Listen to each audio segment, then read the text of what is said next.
Bismillahirrahmanirrahim. Di sini kami dari kelompok 2 akan mempresentasikan hasil kerja kelompok kami yang beranggotakan saya, Dery Adi Pranata sebagai pemateri pertama dan Wanda Aulia Dewi sebagai pemateri kedua serta Yuan Lara Agatha sebagai pemateri ketiga dengan judul Ejaan Bahasa Indonesia dalam Serapan Bahasa. Di sini saya, Dery Adi Pranata, akan menyampaikan materi yang pertama, yaitu Ejaan Bahasa Indonesia Serapan Bahasa Asing. Seperti yang kita ketahui, perjalanan bahasa Indonesia sendiri ini sangat panjang. Dari panjangnya perjalanan itu, banyak sekali bahasa yang diserap untuk dijadikan bahasa Indonesia. Misalnya dari bahasa asing, bahasa Sanskerta, bahasa Inggris, bahasa Cina, bahasa Portugis, dan lain-lain. Dan ada juga dari bahasa daerah serta pemutasi dalam struktur bahasa. Di sini saya akan membahas secara singkat bahasa Indonesia dari serapan bahasa asing.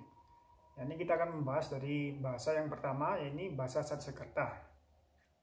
Dalam bahasa Sanskerta sendiri kerap ditemukan pada prasasti, kitab kuno, arca, dan bangunan Hindu-Buddha lainnya. Sejak abad ke-5 Masehi sampai abad ke-9 Masehi, banyak digunakan bahasa Sanskerta untuk menyebarkan agama Hindu-Buddha. Contoh dari bahasa Sanskerta ini yaitu Karyawati, yang terdiri dari karya dan wati, serta satya, yang artinya dalam bahasa sekarang ini setia. Berikutnya yaitu bahasa Cina. Bahasa Cina sendiri atau orang-orang Cina sendiri mulai masuk pada abad ke-7 Masehi. Mereka masuk mulai melalui Riau, Kalimantan Barat, Kalimantan Timur, serta Maluku. Mereka memiliki hubungan yang erat jika diakibatkan hubungan diplomatik antara Raja Sriwijaya dan kerajaan-kerajaan di Cina. Bahasa Cina sendiri menyumbang kurang lebih 300 kata, contohnya bakpia, bakwan, dan bakso. Bahasa yang selanjutnya yaitu bahasa Arab dan Parsi. Bahasa Arab dan Parsi sebenarnya memiliki kemiripan yang sangat identik, bisa dibilang sama. Hanya beda tempat, yaitu bahasa Parsi berasal dari Iran, bahasa Arab berasal dari dataran Arab. Konon, bahasa Arab masuk melalui 7 saudagar Persia, India, dan Arab.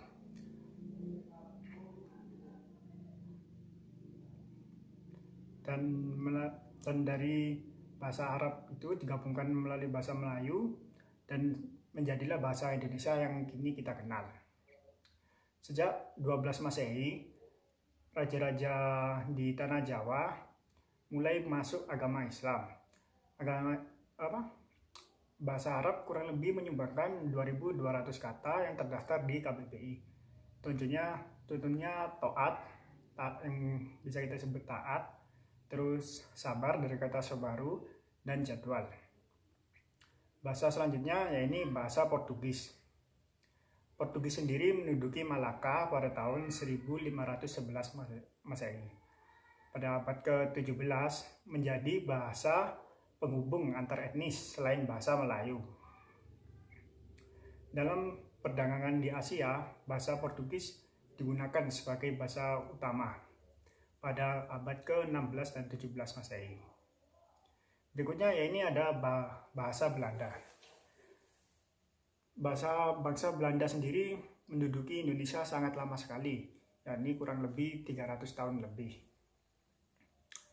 Tidak dipungkiri lagi bahwa budaya-budaya dari Belanda seperti alat makan, cara makan, musik, tak terkecuali bahasa. Bahasa pun sangat banyak yang diserap dari bahasa Belanda. Misalnya yaitu romantis, itu asalnya dari bahasa Belanda. Bahasa Belanda sendiri kurang lebih menyumbangkan 3.000 kata yang terdaftar di KBBI. Dan yang terakhir ini adalah bahasa Inggris. Bahasa Inggris mulai masuk ke dalam bahasa Indonesia sendiri itu dimulai saat kemerdekaan Indonesia, di mana Presiden Soekarno melakukan hubungan diplomatik dengan sekutu untuk dengan tujuan bekerja sama dan meningkatkan sistem pendidikan di Indonesia. Dengan hubungan kerjasama dan masuknya sistem pendidikan ke Indonesia, tak dipungkiri bahwa bahasa Inggris mulai diserap untuk digunakan bahasa Indonesia. Kurang lebih ada 2.400 kata bahasa Inggris yang digunakan dalam bahasa Indonesia sehari-hari. Contohnya ya ini bisnis dari kata business dan charge dari kata charger. Mungkin itu saja yang bisa saya sampaikan. Untuk materi berikutnya yakni ejaan bahasa Indonesia serapan bahasa daerah yang akan disampaikan oleh Saudari Wanda. Ejaan bahasa Indonesia serapan bahasa daerah. Ada beberapa cara untuk mengetahui seberapa besar kontribusi kosakata bahasa daerah dalam bahasa Indonesia. Salah satunya adalah dengan melihat keberadaan kosakata bahasa daerah di dalam kamus.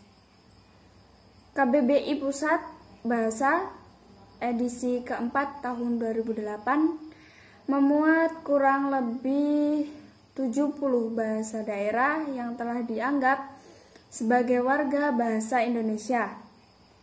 Selain bahasa daerah, KBBI juga memuat dialek Melayu seperti Melayu Jakarta, Melayu Jambi, Melayu Medan, serta memuat bahasa asing seperti bahasa Arab, bahasa Belanda, dan bahasa Cina.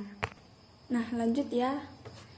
Di situ ada contoh nih dari Jawa dengan jumlah kosakatanya 1109, meliputi Provinsi Jawa Tengah, Jawa Timur, dan Jogja. Kemudian ada Minangkabau, ada Sunda, Madura, Bali, Aceh, Banjar, ada Muna. Nah, itu Sulawesi Tenggara. Kemudian ada Using. Kemudian next. Nah, ada juga yang dari daerah timur atau daerah Papua. Bahasa Jawa meliputi urutan teratas dalam kontribusinya terhadap pengembangan kosakata bahasa Indonesia, yakni dengan besar presentasi 30,87. Sementara itu, pada urutan bawah umumnya meliputi oleh bahasa di daerah timur Indonesia, terutama di wilayah Papua. Baik, selanjutnya akan dilanjutkan oleh teman saya. Selanjutnya, yaitu punktuasi dan struktur kalimat. Pengertian dari punktuasi adalah tanda baca berbentuk baik simbol-simbol tertulis untuk memahami fungsi dari naik atau turun, apa makna dari tutur yang disampaikan dalam tempo yang singkat. Selanjutnya yaitu macam-macam punktuasi, antara lain 1 huruf tebal, 2 titik, 3 koma, yang keempat adalah titik koma. Berikut adalah penjelasannya. Huruf tebal dapat dipakai untuk menegaskan bagian-bagian karangan, seperti judul buku, bab, atau yang lainnya. Misalnya, 1.1.1 latar belakang. Nah, itu merupakan huruf tebal yang ada di makalah-makalah. Yang kedua, yaitu titik. Titik menyatakan akhir dari sebuah tutur atau kalimat. Contoh, Bapak sudah pergi ke kantor, titik. Nah, itu diakhiri dengan titik. Yang ketiga, yaitu koma. Tanda koma dipakai sebelum kata penghubung, seperti tetapi, melainkan, dan dalam kalimat menjemuk setara. Misalnya, saya ingin membeli kamera, koma, tetapi uang saya belum cukup. Yang keempat, yaitu titik koma. Tanda titik koma dipakai untuk memisahkan bagian-bagian pemerincian dalam kalimat yang sudah menggunakan tanda koma. Misalnya, ibu membeli buku, koma, pensil, koma, dan tinta. Titik koma, baju, koma, celana, koma, dan kaos. Titik 2, pisang, koma, apel, koma, dan jeruk, titik. Nah, itu kan merupakan bagian pemerincian seperti buku, pensil, dan tinta itu kan merupakan alat sekolah, sedangkan pisang, apel, dan jeruk itu merupakan buah-buahan. Selanjutnya yaitu yang kelima, titik 2, 6 tanda pisah, yang ketujuh tanda tanya, ke-8 tanda seru. Titik 2 dipakai pada akhir suatu pernyataan lengkap yang diikuti pemerincian atau penjelasan. Misalnya, mereka memerlukan perabotan rumah tangga. Titik 2, kursi, meja, dan lemari. Yang keenam, yaitu tanda pisah. Tanda pisah ini dipakai di antara dua bilangan, tanggal, atau yang berarti sampai dengan. Misalnya, tahun 2010, tanda pisah 2013. Nah, itu artinya tahun 2010 sampai 2013. Yang ketujuh yaitu tanda tanya. Tanda tanya dipakai pada akhir kalimat tanya. Misalnya, kapan Hari Pendidikan Nasional diperingati? Nah, itu kita merupakan bertanya dan diakhiri dengan tanda tanya. Yang kedelapan yaitu tanda seru. Tanda seru dipakai untuk mengakhiri ungkapan atau pernyataan yang berupa seruan atau perintah. Misalnya, bayarlah pajak tepat pada waktunya. Nah, itu merupakan perintah kita untuk membayar pajak dan itu diakhiri dengan tanda seru. Nah, tanda elipsis dipakai untuk menulis ujaran yang tidak selesai dalam dialog. Misalnya, menurut saya, nah itu kan tidak selesai. Jadi, itu yang dinamakan tanda elipsis dan dilambangkan dengan titik-titik. Yang ke-10 yaitu tanda petik. Tanda petik dipakai untuk mengapit petikan langsung yang berasal dari pembicaraan atau naskah atau bahan yang tertulis lainnya. Misalnya, merdeka atau mati. Nah, itu kan berasal dari naskah atau percakapan. Itu mereka diapit dengan merdeka atau mati itu diapit dengan tanda petik. Seru Bung Tomo dalam pidatonya. Yang ke-11 yaitu tanda petik tunggal. Tanda petik tunggal dipakai untuk mengapit petikan yang terdapat dalam petikan lain. Misalnya, tanya dia, tanda petik, kau dengar bunyi kring-kring tadi? Nah, itu kan dalam sebuah percakapan ada tanda petiknya. Nah, di dalam percakapan itu ada percakapan lagi, yaitu membicarakan kring-kring tersebut. Nah, kring-kring tersebut kan berarti dengan bisa jadi sepeda. Sepeda itu di aku pesan.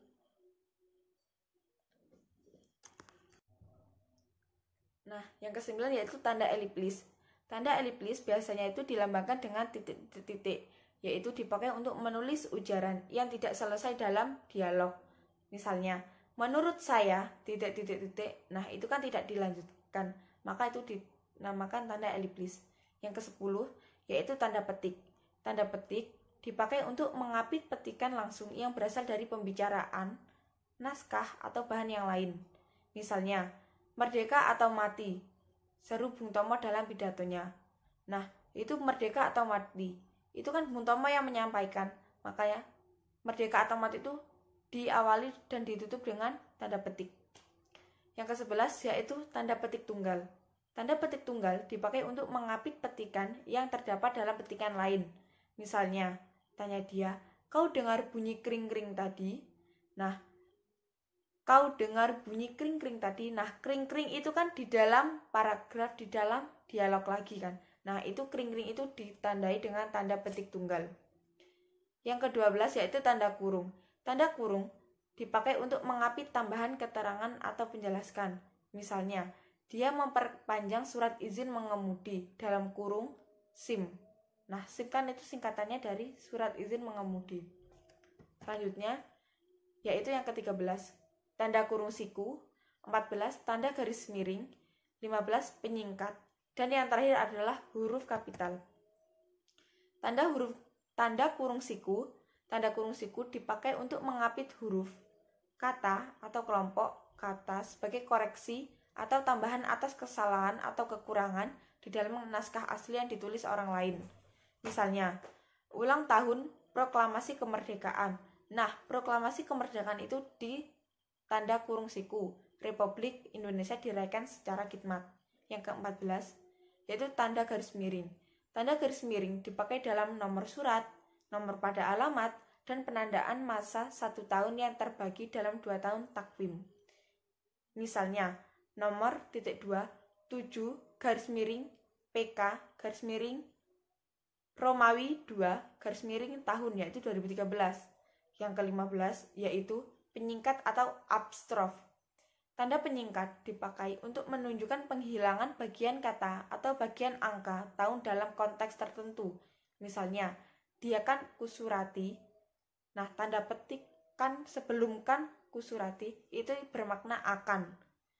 Itu contoh lagi, mereka sudah datang, tanda penyingkat kan itu berarti bukan. Mereka sudah datang bukan. Yang terakhir yaitu huruf kapital. Huruf kapital dipakai sebagai huruf pertama awal kalimat. Seperti contohnya, apa maksudnya? Nah, huruf A itu harus huruf kapital. Soalnya huruf A itu merupakan awal kalimat.